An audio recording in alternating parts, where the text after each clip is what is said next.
Hello, everybody, and welcome to this edition of Tennessee WildCast. I'm Jason Harmon, and in studio today I have Mr. Dave Gabbard, our Region 1 Information and Education Coordinator from West Tennessee. Or as I call myself down there, the Minister of Propaganda. There you go. All right. We got us a jokester in the house today, so everybody hold on. It's going to be a good show. So, anyway, there's a lot going on in Tennessee right now. And it's a good time to be outside. Turkey season is still going strong. You've got one more week for that. 1 week. Of course, it's been a little wet out there. Yeah. And it was a strange year, I know, in West Tennessee because everything was like 2 to 3 weeks early. Yeah. You know, with the warmer weather we had.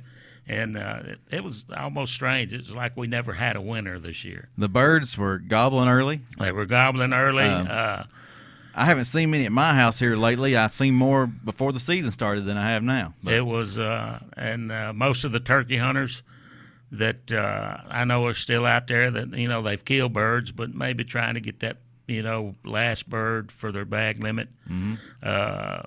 Right now, talking with them, as the old expression goes, they're henned up. Right. So, best advice I can give somebody that's, kind of a novice turkey hunting. If you're going to kill a bird right now, it's going to be up in the middle of the day. Yeah. Because these hens, they're starting to nest. They'll be out there with the gobblers in the morning and stuff, and then they'll slip off mid-morning and go, lay an egg or sit on the eggs. And next thing he knows, he's looking around like, where's everybody at? Where'd she go? So if you call at him and get him to answer you in the morning, just stay there, because when he looks around and goes, well, where's everybody at? He goes, oh, I remember one right over there. Right up the road there. We'll go that way. But yeah, it's turkey hunting in West Tennessee, that's what's unique about Tennessee. You've got, 3 grand regions or, R4 regions within TWRA. Each one's distinct. So, we got the flat bottomlands over in West Tennessee. You've got a few hills and ridges and stuff once you get close to the Tennessee River. But we're more affected with this, rain, high water. It's like the Native Americans said about West Tennessee. They hunted all over the place, but they didn't live there because they said the land leaked too much. We've had a good turkey season though, as far as records and stuff. There's been some nice birds killed. Young man, Cord Maddox. Up in Henry County. I seen a report. Killed possible state record. Yep. I think he's like a half a point away or half inches away. I don't ever how the scoring works, but anyway, it's close. The pictures I've seen, it's what the old timers call a limb hanger. Those spurs go out and they curve. Mm-hmm. They said they used to kill a bird like that, and they just hang him upside down on a limb. There you go. By the spurs, and they just sit there and swing. So, but no, it's been a pretty good turkey season. Yep. So just remember, 14th is the last day. That's right, May 14th, and you got about a week or so away. So. Fishing's good. Fishing's good. Of course, the rain that we've had several days ago, it seemed like it just sat there for 3 or 4 days over West and Middle Tennessee. Right. That might affect the river levels. Of course, everybody in West Tennessee, when they think fishing, they think crappie fishing, and of course Kentucky Lake. And that's one of the big changes, when they'll look at their fishing guide this year. Right, that's on page 4. All the new reg changes. Stuff. Of course, the creel limit went to 20. Right. So it had been 30. So and it's a good idea to look, at the guide and see, because the reservoirs in West Tennessee, we kind of have a hodgepodge of different, because the crappie on Kentucky Lake. Or creel limit of 20, right? Link limit of 10. Mm-hmm. Well, drop down to Pickwick Lake. Behind the dam, it's creel limit of 30 and link limit of 9 inches. Mm-hmm. And then you have all the tributaries and stuff along the Mississippi River, and see that's one of the things that we don't have the big reservoirs except for Kentucky and Pickwick Lake. A lot of people in West Tennessee, around the Memphis area, they go to Mississippi, fish those big Corps of Engineer reservoirs at Sardis and Arca-Butler and Enid and all that. So but we do have a lot of small, and that's one thing about our lakes. The TWRA family fishing lakes. We State have lakes. Out of like 13 of them, we have 9 of them located in West Tennessee. There's a lot of them out there. And that's not to say, and some of them have, real good fishing. Mm-hmm. In fact, I've got some, just in the county I live, 2 of the, smaller lakes, Maples Lake and Browns Creek up there on Natchez Trace. And, of course, Natchez Trace, the Browns Creek, our fisheries guys have shocked up, in their data sampling a couple of years ago, bass in the 17 some big ones pound class. Yeah. And at that time, it'd probably been a new state record. But in fact, one of that lake, funny story about that lake, I've been with the agency 34 years. Mm-hmm. Started out as a wildlife officer over in West Tennessee and spent 14 years in enforcement. And the county there that I worked, Henderson County, the local bass club, I always had a spring tournament. And you could fish, any of the watershed lakes or, the water in the county, which have several lakes to choose from. And it was kind of funny on one year about a guy who was fishing one of the Beach River watershed lakes, caught a bass that was like 12.9. Right. And I was watching him at the weigh-in, and it's like, hey, big fish. I got this big fish pot, 12-pound bass, 12-pound. Well, there was one guy there from Lexington that went out to Browns Creek, and he caught one bass out of Browns Creek, and it weighed 13.1. Wow. So it's kind of funny that it produces, and that lake has always produced some big fish. Yeah, and what other fish can they catch in those state lakes? The 3, the triangle is catfish, channel cat, of course bass, and then bluegill and red ear. Red ear is what the old timers call shell crackers down my way. So, so that's a lot of people are looking for a place to maybe crappie fish. Well, we don't put crappie in our smaller impoundments like that. When you talk to our fisheries guys, they just they don't do well in they don't do as well, in small impoundments. But the good thing about our state lakes, especially the big trend now, I see them out there, is kayak fishing. Right. Is the good thing about our family fishing lakes. There's no wake speeds on them, so you can go out and fish out of a canoe and kayak. I do a lot of fishing out of a canoe when I have a chance. You're out there fishing, so you're not worried about one of these big 20-foot tournament boats with a 250 horse motor on it running about 70 miles an hour. roaring around a bend or something that might cause some water, some wakes and stuff that you might not put a little more water in your boat than you want. So that so it's an idle speed only. So it's got and most of them are smaller impoundments, 600 acres, 900 acres. Can you put a motorboat on those? Oh, yes. But you have to keep it at idle speed. But it's idle speed only. No way. You can do trolling motors, of course. And then is there a fee? What's the fee for? Is there a permit that you have to have? Well, all depends. If you have a sportsman's license or a lifetime license, that's included. You're covered, right? Right. And then if you do not have, you just have the regular combination license, and are between the ages of 16 and 65. There is a lake fee. Right. A lot of them, about I think 3 or 4 of our lakes over have what we call concessionaires. We'll have a bait shop, and somebody that will sell a fee, and that's handy. And that is real handy, and they sell bait and stuff. And then the other lakes that do not have a concessionaire, it's kind of on the honor system. There'll be an envelope in a drop box that, Right. and also some of our lakes, we have boat rentals. They can, people do not have a boat. Little flat bottoms or Yeah, canoes, mostly things like John that? boats, 14-foot, Yeah. wide bottom John boats. Easy to paddle around. Yeah, and some with the concessionaires, they even will have maybe trolling motors they'll rent out. So, it's so it's a good place if to go fishing, take your family fishing, Right. and Good place to get those kids started. right. And of course, we've had one of the lakes at just a little south of McKenzie, Tennessee, Carroll Lake. It was taken offline about 3 years ago when we had one of these massive rainstorms. In fact, Knock that dam it out, was right? it was right before Free Fishing Day, and we'll probably talk about Free Fishing Day here in a Yeah, little we'll bit. need to hit that. In fact, we had Steve McAdams, one of the better-known Kentucky lake guides. He has a rodeo that he sponsors on Free Fishing Day at Carroll Lake, and because he worked there, as a youth, and kind of got his love for fishing and stuff. So we were setting up, the bleachers and the tent and everything. Right.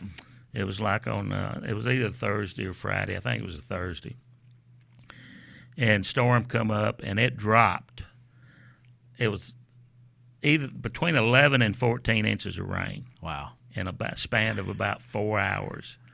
And it was amazing to watch that lake come up. It rose, probably 15, 16 foot in a matter of Wow. of a couple of hours and came over the dam. Mm-hmm.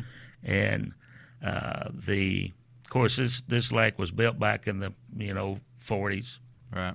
and the water control structure, the gates for the dam, were original old. stuff, so it couldn't stand the pressure, so it blew them out, and And that's what caused it to drain. that's what caused it to drain, and so it was, our engineering division, fisheries, looking at it and stuff to finally to repair Right. the gates of the dam and everything, and they got them repaired earlier this spring and have them in place. And the water's, the lake is full. That's the remarkable thing about that lake. The That's watershed. That's one of the few lakes that our fisheries crews. They don't put any fertilizer in that lake because the water out of the watershed. There's so much water that comes through there, it wouldn't do any good. So. My understanding is that 2020 it'll be, as we say, back open for business. So Okay. Cool. and they've been doing did a little structure work around around the lake a little bit. So And if you live in Carroll County or in that area and used to fish that lake, there's another opportunity pretty close by. Carroll County Lake, they have a new recreational lake that Right. the county built, came online 2 or 3 years ago. In fact, I did a story on that lake for the magazine years ago because it took them. People say, it don't take long to build a lake. Right. And so, from the first idea they had about that lake till it became a reality, the open up was like 14 years. It took them because that is the when you build a lake like that, and people these counties talk about big lakes, I always throw out, have you ever heard of the word mitigation? Which means if you're going to cover up wetlands, you're going to have to go find some wetlands to buy, to take that place. It's kind of a mitigation bank that, all our environmental guys in that division, they can tell you all the ins and outs of it. But but the Carroll County Lake was around 1,000 acres, and I think they had to go find 1,100 acres of wetlands from landowners to buy. And what's the regulations on that lake? Can you run motorboats on it? Yeah, it's that one is a you can power boat on it. It's ski, personal watercraft.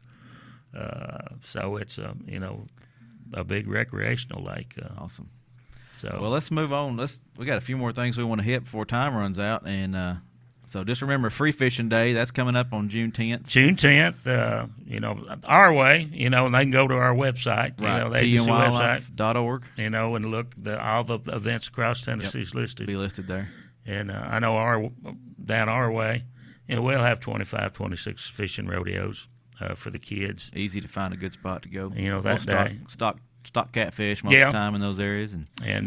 So, of course, I'm involved in one that we have in Germantown. We call it the Mid-South Junior Fishing Rodeo, which is probably the longest-running rodeo, more or less, in Tennessee, because it originally started 50-something years ago by the late outdoor writer Henry Reynolds with the Memphis Commercial Appeal. And then when Henry retired, Larry Ray, who has retired, was the next outdoor editor, and he kept the tradition, and so Larry's involved with we've moved it to Germantown now, and we still, instead of we just have a one-day rodeo. It used to be that rodeo would run 3 days. Okay. They would have sessions. Wow. So. And that Free Fishing Day kicks off Free Fishing Week for all those festivities. For the youth. For the young kids. Yeah, Free Fishing Day. It's kind of and a lot of people always thought Free Fishing Day, well, it's the first Saturday in June. Well, no, it's not the first Saturday in June. The formula, if I understand correctly, that they came up in the law that formed Free Fishing Day, it's the first Saturday after the first Tuesday in June. Now, how they just check your fishing guide. Yeah, just check your fishing guide. How they came up, how they consulted the Oracle or something, and how they came up with that. But I always say just check the fishing guide. That's the new fishing guide right there, and it's on the front page. It actually on the cover it says Free Fishing Day June 10th, and then your new regulations on page 4, right. and the Free Fishing Days on page 13. Right. So just get your guide and check that out. And that's the best way to keep up with that. And but what has amazed me over the years, with the agency. And like I said, I've had 34 years with the agency, 20 years in position in information education in West Tennessee, is the improvements in technology. Mm-hmm. This is just fantastic. People have to realize I started in the information section. I used to type the news releases on typewriter. What's that? And then I would hand it to one of the secretaries in the office, and she would proof it. And then she would take it and have to run off the old mimeograph machine. She'd type it on a stencil and then put it on one of the old machines with the drum and the ink. Wow. And she'd run off like 300 copies and then have to staple all those together because most time the news release was about 2 pages. Yep. And then have to have an older machine with addresses, that were stenciled in metal, address labels with all the media outlets and agents people they was going to. And so I'd hear her back there going, co-op, co-op, co-op. And then after that, she would have to run them all through the postal machine, to get ready to mail. So things have changed. Things have changed. Now it's just, you type them all up and hit, spell check. Spell check fixes it for you, and then you fixes it up, and then you get everything. And he said, okay, well, put it in a file, and then pull it up on your email, and just go to your address book, and there it is, and just tap a button. Yep. What would take 2 days now takes about 15 minutes. Yeah. Technology is taking off, and then the world of social media is even making it easier for getting that information out there. It's just kind of instantaneous now, but probably in social media, a few weeks ago, supposedly, bear sighting in West Tennessee. That was going to be my next question. And it was all over Twitter, and I texted Dave, and I said, what's going on with this bear? And I can, with my 34 years with the agency, I can remember, 2 bears coming through West Tennessee, and which probably in the future we'll have more because right over in, Arkansas has a lot of bears. Right. And bears can swim, so they have a tendency every now and then to swim that river, Mississippi River. But back in the '80s, we had a bear that came through West Tennessee, and we chased it all over the place. And it was funny because it headed through West Tennessee and kind of up towards Paris, Tennessee. And then it came back down through Tennessee, crossed the river, came back up. And it was finally hit by an automobile in North Alabama. Wow. And we named it Running Bear because it was just running all over the place. Well, they've named this one Fraser Bear. Yeah. And because it had an ear tag in. Okay. So we knew it was the bear. People see the number. And it's usually, when bears come through West Tennessee, it's usually easy to track them because of the beekeepers. It's something about. But I always, the second bear that came through, decade or so later, it came through and we chased it all over West Tennessee, and it went up about the same route. And we chased it. One of the cities in West Tennessee that we chased it all over the place was Paris, Tennessee. Really? And I always joked, well, it heads to Paris because, Paris is the home of the world's largest fish fry in the end of April. And it seems like this bear comes through in April, So I always kind of kidded that it was all that oil that was in the ground, that smells like fish. So they say, let's go to Paris. As soon as you cross that county line, you can start smelling it. But unfortunately, they caught that one, darted it and sent it back to Arkansas. And so the other day there was a report of one of the neighborhoods in Memphis, North Memphis, Fraser, that may be a bear, and since I am from Memphis, grew up down there, and knew the neighborhood, so it's close to the Loosahatchee River bottom, so if one comes, but our officers and Memphis Animal Control officers and Memphis Police Department, they looked all over the place, but they if he's been looking, so he's a good hider. Yeah, he's moved on, and so bears are native to West Tennessee. Yeah, and in fact, I can remember years ago that the agency maybe discussed putting bears back in West Tennessee, but it did come up a few times. But like I said, we leak too much down there. So when them river bottoms, but a lot of people don't. That's how Crockett, how he got his reputation as a bear hunter, right? Because when he was a congressman, in between terms down there. Lived in West Tennessee. I was doing a little research project, and I come across a timeline that said in 1826, Crockett and his hunting companions in a 6-month period killed 104 black bears in West Tennessee. Wow, that's pretty cool. That's a lot. That's a lot of bears. Yeah, so, he may have wiped them out now. And but it's when I don't put anything strange when people call, say, hey, I've seen this. That's how we go out and look. We'll investigate it, yeah. Yeah, we'll make sure. But that's like some of the cougar sightings. People have always said, hey, there's cougars out there, there's panthers out there, but until we confirmed it, and we have confirmed one, at least one is roaming around. And because they're right across the river in the Boot Hill of Missouri. When you keeping talking with the other agencies, and right. And they're keeping track of their population. So, and as low as the Mississippi River gets in the summertime, it's just a short hot skip and jump through that channel. Yep. To come across the river. A little cooler in there. Yeah. Well, let's hit something else that you are a part of each week. I think it's each week. It airs on the radio there in Memphis. And I help co-host a radio show out of Memphis with my good friend Larry Ray, who I said was the retired. He's always been a big support for the agency. Right. And we do a show, and Larry it's called Outdoors with Larry Ray. It's on one of the AM stations in Memphis down there.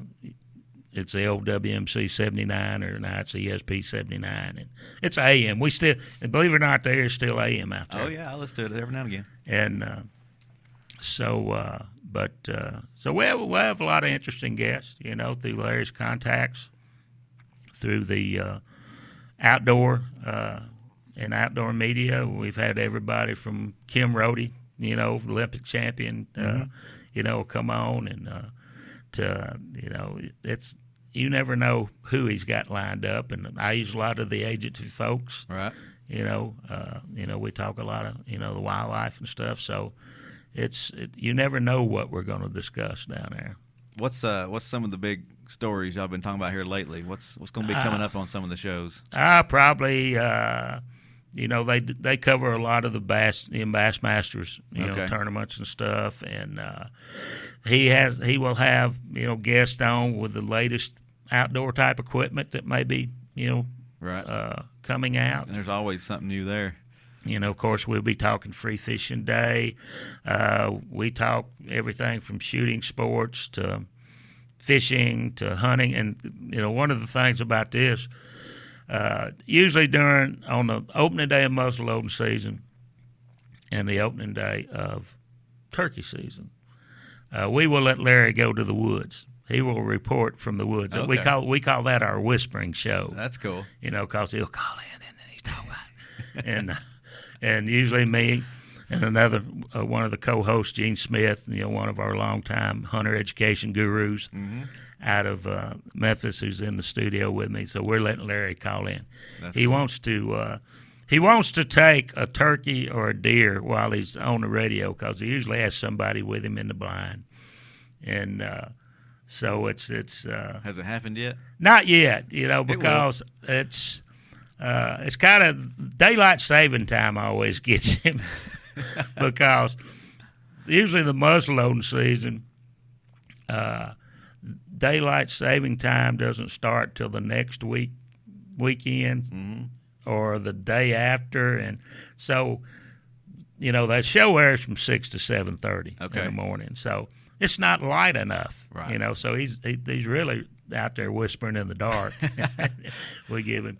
And then turkey season, it's after daylight saving time, so it's you got more light in the evenings than you do in the morning. So, but it was a standing joke for years. We'd let him go on opening day turkey season. We'd have the biggest thunderstorms, come through West Tennessee. So, it's kind of a joke with us, and I'm kind of practical joker sometimes, and sometimes sometimes.